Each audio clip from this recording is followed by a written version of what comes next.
Hello, welcome to the Superbone channel. We're interviewing trombonists from around the world. And today we have a really, really special guest. Please welcome Michael Dease. Say hi, Mike. Hi, Mike. If you don't know Michael Dease, where have you been hiding? He's won 3 Grammy Awards. He plays with all the best musicians, tours around the world. He's currently working at Michigan State University. And we're really pleased to have you here on the channel, Mike. Hey, thanks, Michael. No worries. We will start off with a question about how have you been coping with the COVID lockdown? Yeah, that's a great question. I think it's different for everybody. I know for myself, I was running incessantly, nonstop planes, trains, automobiles, and I was actually on the plane when my gig in St. Louis was canceled. So I actually had to rent a car to drive back home. I wasn't comfortable taking the plane back. And so, having the virus here has just sapped all the work and interactive opportunities that we have. They're all gone. And I'm of the mindset to be as completely safe and careful about contracting this as possible, because I don't want to accidentally give the virus to anybody, as it's lethal to people with autoimmune diseases and people with certain health risks. So I'm really worried about people that aren't careful about their interactions with people, i.e. wearing a mask and not social distancing. So on the other side of that, the slowdown has really afforded me more time with my family, and I feel really lucky and blessed in that regard. I don't profess to be great with money, but my wife is. I married up and I married smartly. So she make sure that we're, safe for a few months and everything while we can take the hit financially. And so I've been able to spend a lot of time with my girls, Brooklyn and Charlie. So I'm just hoping that this comes to a resolution and that lives can start being saved. Yeah, I mean, it's such a strange time for all of us. I think here it's been, kind of surreal. Different people have had different experiences. Like, it's been quite nice to have all the time, I know, but people here are starting to get a bit itchy about, let's get out and start playing some music again. Well, we'll move on, Mike. On the Superbone channel, we've been talking about our favourite jazz trombonist. I am pretty sure I know what you're going to say. Favorite jazz trombonist and one of your favorite recordings would be great as well. Thanks. I'm going to go with my first big influence. I'm going to say Curtis Fuller. Okay. And I'm going to say John Coltrane's album Blue Train. There you go. All right. Not what I thought you were going to say. I know. The reasoning is that whenever I hear Curtis Fuller, whether it's on Blue Train or any one of his hundreds and hundreds of albums as a side person and then as a leader too, he just transports me. His nuance, his sound, his phrasing, especially his phrasing, like the blues feeling that he has, it's pervasive in all of his music. The attitude, the nuance, just everything about his playing. It's like a 360-degree approach to a real soulful, powerful personality. And that's what I love. I love the personality. It's beyond style or era. It doesn't matter whether it's hard bop or soul jazz or bebop. It's really bigger than all these labels. So Curtis Fuller is just, he transports me. I feel like I'm flying when I listen to him. It's a great way to put it. Curtis Fuller sort of linked me. That was my entry point into the trombone world. Okay. I heard Blue Train. Yeah. And I was a saxophone player, and I gave up the saxophone that day. I got my friend Jeremy to actually lend me his trombone so I could learn how to play. Wow. And Curtis Fuller was my link to J.J. Johnson, to Bill Watrous. And when I heard what they could do, and then I heard how Curtis was influenced by J.J. and how they both influenced Bill Watrous, I said, bingo, this is what I've been looking for. Yeah. What a story. I mean, just hearing a record and just going, this is what I want to do. I was working with one of my students, Caleb, and we were actually, he was helping me move, something Yeah. that a lot of my students have helped me do over the years. Um, but I put on this Curtis Fuller record from the 70s. I think it's called oh gosh, I can't remember the name of it, but he's wearing like a brown turtleneck, Yeah. and it is just, it's amazing, this record. Curtis is just, his technique, everything about his playing has so much, just stank. I mean, it's really, we were listening, and I was like, man, I feel like I'm 17 again, Yeah. and this is the first day I've heard jazz. Yeah. And that magic, he's one of those people, there's always magic in Yeah. his music. Yeah. And Curtis doesn't have a monopoly on that, but he does have his own unique thing that Mm. nobody else has. That's our hope, is that what we have and what we're working on and who we are as people is special, in that it transcends, our bodies, Yeah. and it becomes a part of like who we are and how people think of us and how we interact with people. Yeah. It's the love concept, and Curtis has so much love in his Yeah. music and his playing. It just oozes out. Yeah. What's amazing is I didn't hear you once talk about technique. There was no Oh, kind of talk about how fast he could play, how high he could play. It was all about soul and as you said, the love. yeah, that's a good point. I mean, I said the word technique, but I didn't focus on it, because I remember very clearly being in band class, and if you could play your scales at the tempo perfectly and cleanly, then that meant you were a superior player. And if you could do your slurs, and so speed is sort of a metric that teachers use early on to determine, like, do you know what you're doing? Yeah. Well, if you know what you're doing, then you can do it at a certain speed, right? But as you learn more about music, speed, technique, and all those things, they sort of melt into the background of the larger picture of music. Yeah.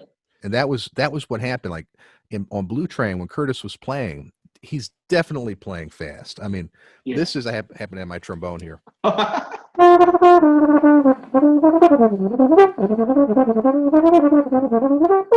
When he Yeah. plays that break on Locomotion, I think Yeah. that's how it goes. Uh, that's definitely fast, Yeah. Yeah. and that's definitely like technical in right in there. Yeah. But that's the last thing that I noticed about it. It Right. was the feeling, like the phrasing, the Yeah. spaces between the lines, the symmetry, the development, the Yeah. thematic, the blues Yeah. sound. Like, that stuff is like that's what gives me the chills down my spine. And the same Yeah. thing even with, say, like Arthur Pryor. Like Yeah. Arthur Pryor, those recordings of him playing bluebells. I mean, duh, it's fast. I mean, that the fast is sort of the easiest, most obvious thing about it. But that's not why I listen to it. I listen to it because of the ebb and the flow of the phrasing, like the Yeah. mastery of the story that he's telling. Yeah. So, I mean, I think that's a good observation, and I would encourage anyone checking out these amazingly technically gifted players to take a step away from the observation of technique, because that's a very superficial way to categorize something. Mm. I've had a few guys give me their favorite trombonist as someone like Ray Anderson.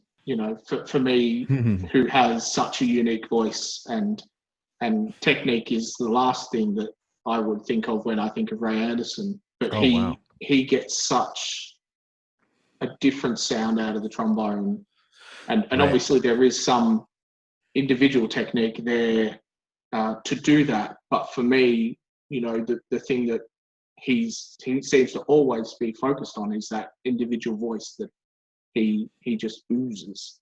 Yeah, he's someone that I mean, I just want to say I love Ray Anderson's playing. I mean, I wish I could play like that. I mean, Yeah. that was, every once in a while I'll like have a scotch and soda too many, and I'll have a dream that I play like Ray Anderson. Yeah. and then I'll wake up and it's just fleeting and it trickles away, Yeah. and I'm like, darn it, I was. Then I go try to do it, and it's just not there. Yeah. Yeah, he's someone that first and foremost, like, yes, technically everything is there, Yeah. but the technique is in such service to the music that Mm. you don't really notice it because you're feeling so much. Yeah. The Absolutely. technique, when I feel music, I don't have any energy left Yeah. to think about technique. Yeah. When I don't feel music, or I'm not dancing, or I'm not responding emotionally, Yeah. then I'm like, what is he double tonguing? Yeah. Or that's Yeah. when I start thinking about, like, Yeah. nuts and bolts and things. Like when you're driving a sports car, you're not thinking, I wonder if this is wonder what size tires these are. No, if you're like, No. if the Yeah. car is doing what it's supposed to do, you're not thinking about the fuel filter. Yeah. It's the right feeling. Yeah. Absolutely. Well put. We'll move on and let's talk about your own influences, teachers. You can go back to the beginning if you like, or someone who's really impacted your career as a musician. My biggest influence as a young person was my mom. I Mm. mean, she always had music going in the house, Yeah. and that stuff matters. I mean, we actually need to play more music at home, Mm. because I remember how important that was to me. I could sing all the words to Dionne Warwick records, and Yeah. and I knew all the songs on Marvin Gaye's "What's Going On" Yeah. album. I mean, that stuff, like, never goes away, and it Mm. and it becomes a foundation of the aesthetics in music that you value and appreciate. Yeah. And then she took me to clubs when I was 12 and 13 years old, and would sneak me in and get to know the bartenders, and Yeah. she actually bought me my first saxophone, and she told me about Charlie Parker, which was a really big, pivot in my life. It's like sort of me as a kid thinking music was interesting, and then hearing Charlie Parker and realizing that I was going to be involved in music permanently Yeah. in some form or another, right? My high school choir teacher was really supportive. When Yeah. I switched to trombone, he got me to join the choir and Yeah. taught me how to enunciate and sing in Latin. And then he Yeah. was a trombonist too back in Okay. the day, so he would give me pointers on like slide technique Yeah. and playing the right notes, and then I have sort of three big teachers in my college years that were just very, very helpful. The first is John Drew Yeah. at Florida State University, and he was so kind to me. Like, I was very nervous, Mm. being a brand new trombonist, and now having a lesson with someone who's a doctor of trombone. Yeah. And to understand, like, my psyche, my frame of mind at that point, like, none of my parents had any education, any Yeah. college. My dad barely graduated high school. My mom has her GED. I'm the first person in my family to go to college. Yeah. And I'm really proud of that. But, having a doctorate, going to a conservatory, these things were almost like, Yeah. far-fetched dreams for me. So to Absolutely. see this man, like, in a button-down t-shirt, rubbing his chin and listening to me play something I had just started playing, reading Yeah. a brand new clef, I was terrified of him, and he was Yeah. so kind to me, and he gave me some great advice that I still use to this day. And he was the person that told me I needed a jazz trombone teacher. And Okay. and Yeah. so that's where I went and followed my homeboy from Augusta, Georgia, Wycliffe Gordon, Yeah. to Juilliard. Yeah. Wycliffe was a great, and still is a great mentor. He gave me a lot of my first gigs. Yeah. He was very, very straight ahead and honest with me, and he's such a fun person, and has such a big heart. I look up to him, and he was a really big role model for me, Mm. is the type of human being to be. and Yeah. and and then my other sort of big, well, Joe Alessi is the classical teacher at Juilliard, and he's the principal of New York Philharmonic. I begged the school to get me lessons with him. And then I Okay. asked Joe, and Joe is so hip about it. Joe's like a Yeah. big lover and supporter of jazz music, and he's a Yeah. a budding jazz trombonist himself. Yeah. But he was very kind and sort of took me under his wing and gave me a few lessons, and that I remember I was always worried about my embouchure because I have an overbite, Sure. and he looked at my embouchure one day after a performance and like clapped me on the back and was like, "Looks great, Mike. Looks really good." Yeah. And I was like, "Yay!" Joe Alessi likes my embouchure. I'm gonna make it, the Yeah. type thing. And I have to add too, teacher wise, like Steve Teray. Yeah. Steve Teray was really hard on me in a master class once, and he and I was playing. Before I sort of got serious about my fundamentals, and my sound was pretty soft and my articulation kind of fluffy, and he was like, "Yeah, man, you ain't got no sound, and you don't articulate the notes." Yeah. He kind of has that Yeah. real Yeah. soulful way of talking, and he was so intimidating because he's a big dude, Yeah. and he talks like with this heavy jazz Miles Davis influence, and I just was like, what?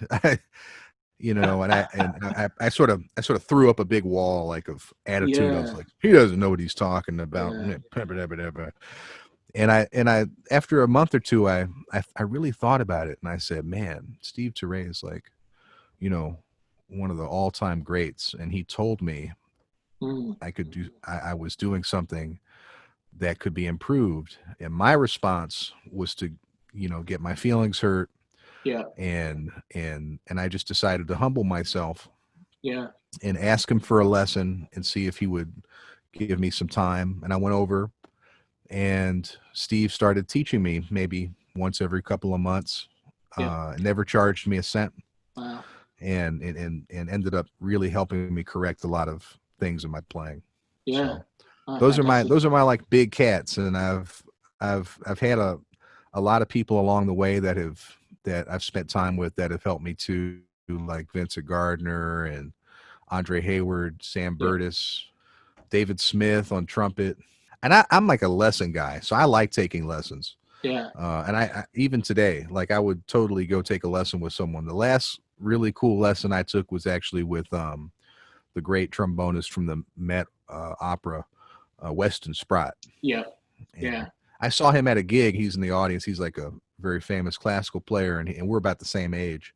Yeah. And I was like, I did not know this brother liked jazz.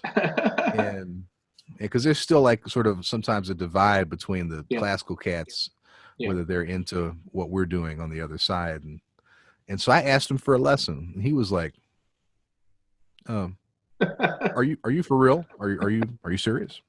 And I said, because he's like a serious dude. And I said, "Yeah, Mr. Sprott, I would love a lesson." So we met at the Met, and he had me play for him. And I had the best. This maybe could be my funny story. I had the best playing day of my Yeah. life Right. for Weston. Like he's like, let me hear you play a B flat scale. Yeah. That's not a very good Weston, but he's he's like, you know, I love this cat. He's my brother, man. I Yeah. think of Yeah. him as like Mr. Perfect as a cat. Yeah. He's like, let me hear a B flat scale. you know. So I played a B flat scale, and I sound like this is like the best I've ever played. And he looks at me and goes, "Hey man, are you messing with me?" Thinking that like I asked You him, need to. I didn't need a lesson. I was like, "No man, I'm not that good. I just say I'm having a good day, man." But we ended up becoming really close friends, and Yeah. he's one of the people I look up to most in our field, and Mm. really honored to have him in my family. So The interesting thing for me is it seems like you just never stop learning. You've got this hunger to get better, hopefully that's the to soak up plan. as much knowledge as possible. I mean, that's how you stay young too. Yeah. Like I used to, when you're young, all you want to do is like get old and get wise Yeah. and be. I know for me, I'll just admit, like I was like, when am I finally going to be the person in the room that knows something, or heaven forbid knows the most? Yeah. And and you know, and that happened once, and I was like, this sucks. Like, I don't want to be that cat. Yeah, I want to be the person that's learning all the time, yeah, and that keeps you young at heart, and that's where the music is the most fertile to yeah, me. yeah, man. That's why like Fantastic. all the old jazz masters are so hip. Yeah, Like you can go talk to Roy Haynes or Tootie Heath or Kenny Barron, yeah. Wynton Marsalis. He's not old, but like he's you He's know been around a while. he's been around. It's like you talk to them and they're like they can talk to you just like a young person, Yeah, man. you know. Brilliant. It was a mildly funny story, but did you prepare another funny story for us? So here's a story I think is kind of funny. My good friend Jumani Smith, we went to Juilliard together. He's from Seattle, and around the time he graduated, he started playing with Michael Bublé, you Yeah. know. And so he gave my name to the manager or the producer for Alicia Keys, Okay. and the story was that Alicia was working on an album in Los Angeles and finished it and left and went back home to Brooklyn where she's from and lives, and the album was due in a couple days. It was due to press and printing and all that stuff, but they had left the horns off of a song. One of Okay. the songs was missing the horn section, Yeah. and so Jamani knew the producer, and the producer was the contractor for the band, so he needed a horn section. So I get a call, hey, I got your number from Jamani. He's wondering if you would be interested in recording horns with the Alicia Keys this weekend. Actually, tomorrow. We Yeah. have to do these horns really quickly. Yeah. And what did I say? I said, well, of course, this sounds amazing, and I love Alicia Keys' music, and yes, count me in. I'm so into it. Yeah. So we hang up, and I tell my friends, and I'm pretty excited about this, and so I'm getting all my stuff and pressing my clothes and all whatever. And I get a call from the same contractor, and he says, "Hey, Mike, listen, I'm going to need you to bring a bass trombone too." And I said, and at this time I'm probably like 23, Yeah. 24, and I said, bass trombone. Well, I actually don't have a bass trombone, but I have a trigger. Would that be okay? Because I can play most of the low notes. And the guy says, "Oh, no bass trombone. Oh, yeah, that's okay. Tell you what, can you send me the name and number of a couple people that play tenor and bass trombone? Because we're gonna need that." Ah. And so I'm like, oh, everything went dark. I got a cold shit, chill, and I was like, no, I'm not gonna miss this opportunity. I said, wait a second, what am I thinking? I've got a bass trombone in the closet here. What? Duh. You know, I'm so sorry. I don't know what I was thinking. I'll Yeah. totally have a bass trombone. So we get off the phone, and I'm just like freaking out. I've never played bass trombone in my life, Yeah. but I'm not going to miss this opportunity. So I go over to a teacher's house. I don't want to say who it is because I don't want to call them out. But I said, could I borrow a bass trombone? And the guy was like, sure. What's it for? And I said, well, it's a record date. He goes, oh, sure. Who's it with? It's like, it's with Alicia Keys. Oh, where is it at? I was like, that's at this studio. He goes, oh, what time is it? I said, please don't show up and take my gig from me. And he started laughing, and he was like, yeah, okay. And He was totally going to do it. I don't know. It seemed like it. And then but he laughed it off and was like, yeah, Yeah. it's cool. And so I showed up, and I spent all night learning how to play a bass trombone, double trigger, independent. Yeah. Because the note is a B. Yeah. Like, that's the hard note, right? That's the Yeah. note that the double triggers gives you to make it easier. And I'm thinking, man, how funny would this be if like the notes I have to play aren't these hard notes, Yeah. and I learned all this for nothing. That's like my negativity talking. So then I stayed up all night, practiced, went and did the session. Thank goodness my buddy Ryan Keberly was there. He helped me with the bass trombone notes. I actually think he might have played most of them. But when we saw the part, the music was written definitely down to low B. Yeah. So I was like, thank God I stayed up all night practicing this.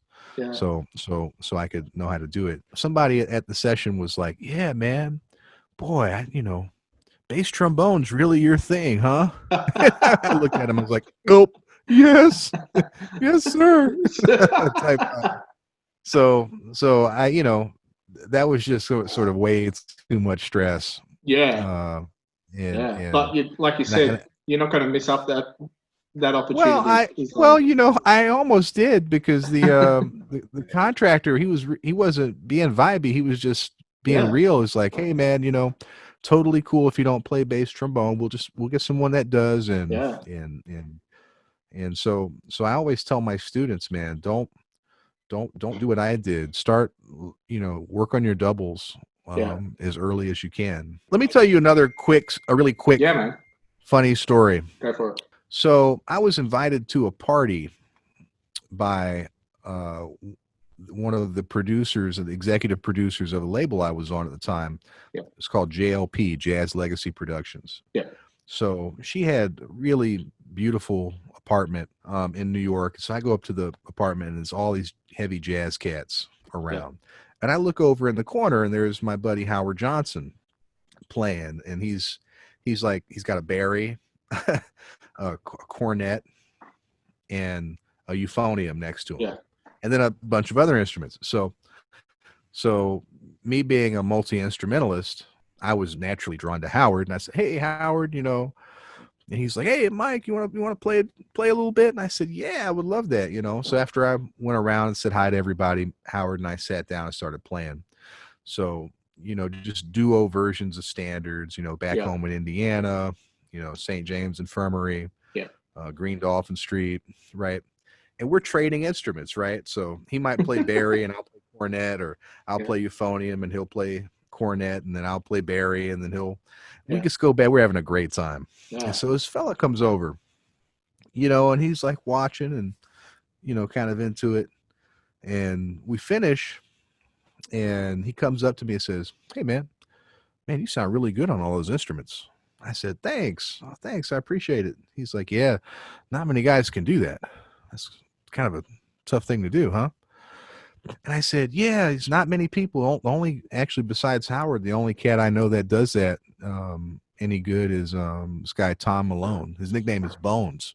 Yeah. And he's great. He plays lead trumpet, tuba, everything in between, woodwind, brass wind, piccolo, you name it. And he's actually on the Late Show with David Letterman. It's been there a long time. If you check it out, you'll see him. He wears these like really different cool jackets. Yeah. And the guy is like sitting there. He's like, yeah, I'll look for him. And I said, well, it's really great to play for you. And he says, yeah, it's good to hear you too. What's your name? I said, well, I'm Mike Dease. What's your name? And he goes, I'm Tom. And so he splits. And I didn't think anything of it. The next day I get a call from my friend Lisa, who had the apartment. She says, you really impressed Tom Malone last night. He was raving about you. And I was like, Tom Malone was at your party? Really? And it just hit me. I was like, wow, what? That is so silly of me to not recognize him.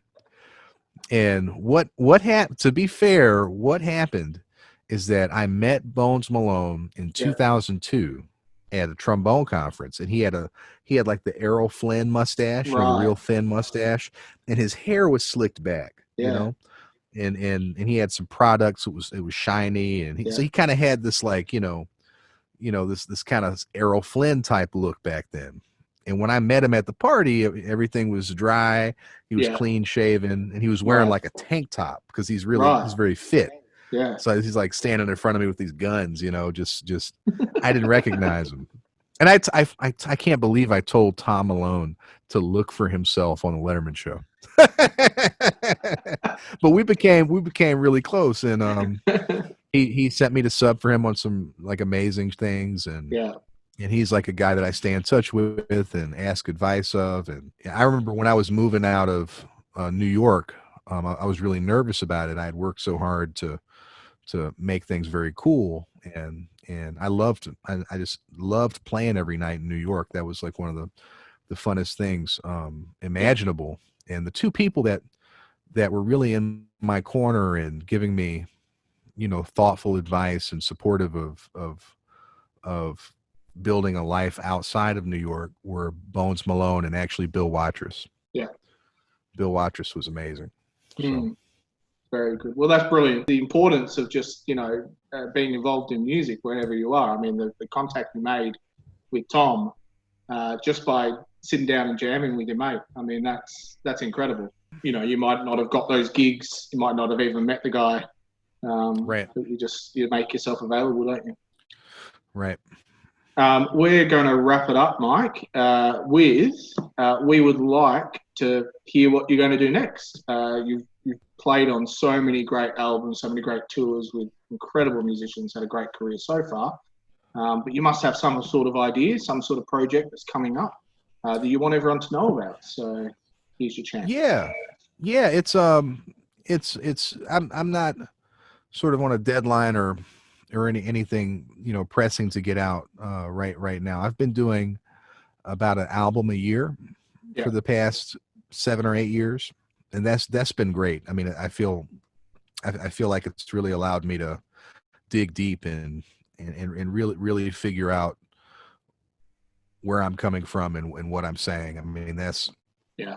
so I'm really grateful to Positone for being so supportive of that. And right now, I have an album that I'm working on that we're putting the finishing touches on, possibly later today. Yeah. That I did with a lot of my colleagues at the Jazz Institute that I run, which is called the Jazz Institute of Brevard, which is a big jazz camp of about 80 students and 20 faculty. Yeah. So I picked a few of the faculty and we went in the studio in New York last September and recorded. So that's going to be a lot of fun. I'm working on that.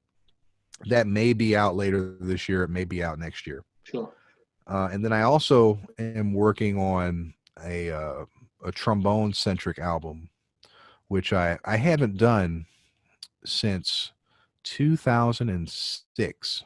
Yeah. We did a record called Dease Bones. Yeah.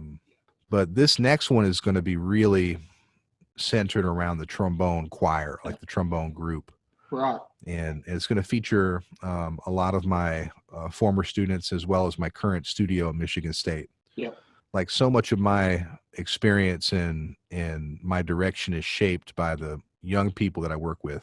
Yeah. And it's a really beautiful experience in Michigan State because our students care deeply about the music and they're there for the right reasons and they're around the right people. Yeah. My colleagues are second to none. The director of jazz studies, Rodney Whitaker, is really a prophetic figure in education. I mean, he's got like a crystal ball that that gives him insight about the things that will be so helpful and crucial to young people's development. So I wanted to summon a project that integrated my students and my desire to be a mentor and the environment that's so special here. So that's coming down the pipeline too. It's going to feature, I mean, so many, my studio is very talented. And they're students. So their role in the project is going to be, a supporting role that has flashes of spotlight, but I've really got some amazing graduates that are professionals now. People like Chris Glassman and Alton Senkelar, Gina Benalcazar, some great students doing great work in high schools, and Jamie Burchett is doing a great job in St. Louis. And so we're going to draw upon all their talents and make something very special. Yeah, brilliant. Well, that's really interesting. I mean, Superbone started as a trombone quartet, you know, and for me, it's writing for, you know, many trombones is just, it seems to be for me the easiest thing I can do. Right. It's kind of part of who I am. Speaking of which, I want you to write something for us. That'd be brilliant. I have an idea that I'll Yeah, talk with sure. you off camera. Yeah, no, we can do that. We can do that. But we, yeah, we absolutely love it. I've got a few friends who, it's the same. It's their passion. You know, if they had a choice, they just trombone quartets, trombone ensembles, and you know, it's God's instrument, isn't it? So Yeah, well, that's the. I mean, that's James Wendell Johnson. Yeah, I mean, yeah, that's you know, and it's. I remember having a period where I wanted to get away from the trombone group thing because yeah, you know, I started getting afraid that mm, it was corny, yeah, and it's not corny. yeah, It's an instrument that sounds good in groups, yeah, and you know, the same way that a piano does. A piano has 88 keys, yeah, and they sound great when they're played together. I mm, mean, that's a part of the instrument. yeah, The trombone works that way too. I mean, and the overtones created by the brass and everybody's different yeah, mechanics and mouthpieces. It's such a beautiful thing, and it was something when I heard Slide Hampton's World of Trombones. yeah, I mean, that was another one of those pivot moments that I think where I'm like going in this direction. yeah, Then I hear something and I'm like, and then I go this way, and and I love what that band did. yeah, It brought all these unique voices together and made something greater and larger yeah, than the individual. yeah. Fantastic. Well, we'll keep an eye out for the new releases. The last album you released, I've been digesting that, and there's just so much quality playing, so much substance on there, so much Oh, soul, thanks. and as you So said, is the that love. thank you? Is that Nevermore Here? Is that the Yeah, one you're talking Nevermore about? Here. Yeah. Amazing. Yeah. So, Mike, thanks for joining us on the Superbone channel. It's been an absolute pleasure to catch up with you again, and I hope all the people watching back home have, you know, enjoyed it and learnt something about you. We'll be doing lots more content that's great for the trombone coming up. We've got some more recordings with some feature artists and, of course, more interviews. So from us here at Superbone and also from Mike Dease, it's bye for now. All right. Bye for now.